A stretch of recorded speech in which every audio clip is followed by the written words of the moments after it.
Top 2 news చూస్తున్నాం. Indira park దగ్గర ఆశా వర్కర్లు కదం తొక్కారు. ఎన్నికల ముందు రేవంత్ రెడ్డి తమకు ఇచ్చినటువంటి హామీ ప్రకారం 18,000 జీతం ఇవ్వాలని ఆశా వర్కర్లు డిమాండ్ చేస్తున్నారు. ఆడపిల్లలంటే సీఎంకు అభిమానం ఎక్కువ కదా, మేం కూడా ఆడపిల్లలమే కదా సార్ అంటూ ఆవేదన వ్యక్తం చేశారు.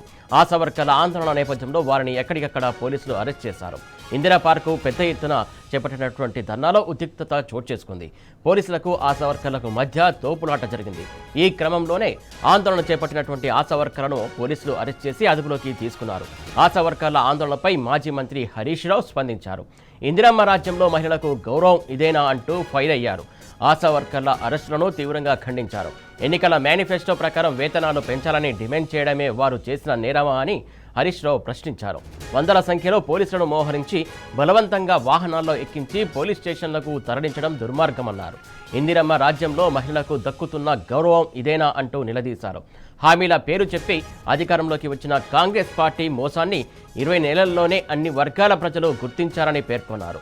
ఎన్నికల హామీ ప్రకారం ఆశా వర్కర్ల వేతనాలను వెంటనే పెంచాలన్న హరీష్ రావు ఇచ్చిన హామీలను నెరవేర్చేదాకా ఆశా వర్కర్ల పోరాటానికి బీఆర్ఎస్ అండగా ఉంటుందని ఆయన స్పష్టం చేశారు. దీనికి సంబంధించి తాజా అప్డేట్స్ మా కరెస్పాండెంట్ లెవిల్ అందిస్తారు. లెవిల్ చెప్పండి.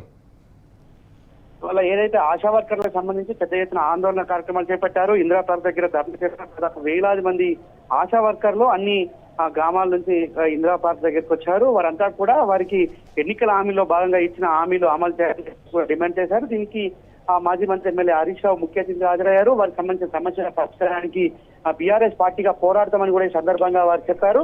ఏదైతే స్థానిక సంస్థ ఎన్నికల్లోపు ఆశా వర్కర్లు పిలిపించి మాట్లాడి వారి సమస్యలు పరిష్కరించాలని కూడా ఈ సందర్భంగా డిమాండ్ చేశారు. లేకపోతే స్థానిక సంస్థ ఎన్నికల్లో కాంగ్రెస్ ప్రభుత్వానికి బుద్ధి చెప్తామని చెప్పేసి కూడా హెచ్చరించారు. ఏదైతే అసెంబ్లీ సమీపజేసైనా సరే మీ హక్కుల కోసం బీఆర్ఎస్ పార్టీ పోరాటం చేస్తుంది.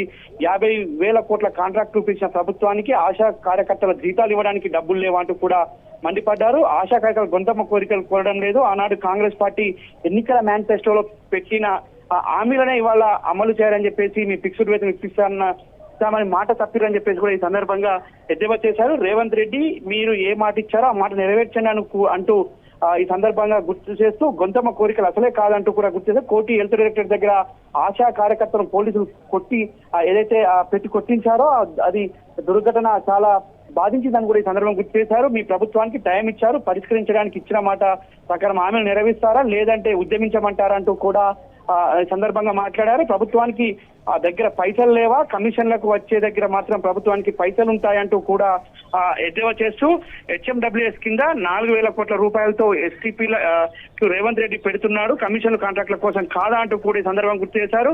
ఆశా వర్కర్లకు ఏదైతే రిటైర్మెంట్ బెనిఫిట్స్ తో పాటు ఏదైతే ఏజ్ లిమిటేషన్ దానికి సంబంధించి కూడా వెంటనే జీవో ఇవ్వాలి కానీ ఈ సందర్భంగా గుర్తు చేస్తూ ఏదైతే ఆగిన చాలా మంది జీతాలు ఇప్పటివరకు కూడా చెల్లించలేని దృష్టి ఏర్పడింది.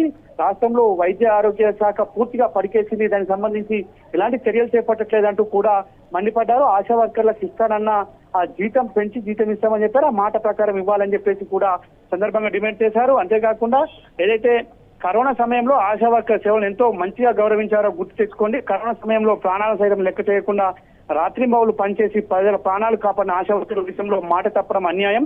ఆనాడు 2,200 ఉన్న ఆశా వర్కర్ల జీతాన్ని బీఆర్ఎస్ ప్రభుత్వం 10,000 వరకు పెంచుకున్న విషయాన్ని కూడా ఈ సందర్భం గుర్తు చేస్తూ గవర్నమెంట్ ఉద్యోగులతో పాటు మీకు కూడా జీతాలను పెంచాలన్నాడు కేసీఆర్ అంటూ కూడా గుర్తు చేశారు. సంపద పెంచుడు నువ్వు నీ కుటుంబ సభ్యులు దంచుకునే తప్ప సోయి నీకు లేదంటూ కూడా ఆగ్రహం వ్యక్తం చేస్తూ ఆశాలు అంగన్వాడీల రిటైర్మెంట్ బెనిఫిట్స్ గురించి ఎందుకు మాట్లాడడం లేదు అంటూ కూడా ఆగ్రహం వ్యక్తం చేస్తూ ఊళ్ళో ఏదైతే బస్తీ దవాఖానలు కావచ్చు, పల్లె దవాఖానలలో బీపీకి సంబంధించిన వాడే టెల్మా గురించి కూడా లేని పరిస్థితికి ఇలా కాంగ్రెస్ ప్రభుత్వం తీసుకొచ్చినట్టు కూడా ఆగ్రహం వ్యక్తం చేశారు. ఇప్పటికైనా ఈ ఆశా వర్కర్ల సమస్యను పరిష్కరించి వారికి న్యాయం చేయాలని డిమాండ్ లేని పక్షంలో బీఆర్ఎస్ పార్టీగా పోరాటం చేస్తాం, అసెంబ్లీ సమీపిస్తాం వారి పక్షాన అని చెప్పేసి కూడా సందర్భంగా హరీష్ రావు హెచ్చరించారు. Suresh right, thank you level Reddy.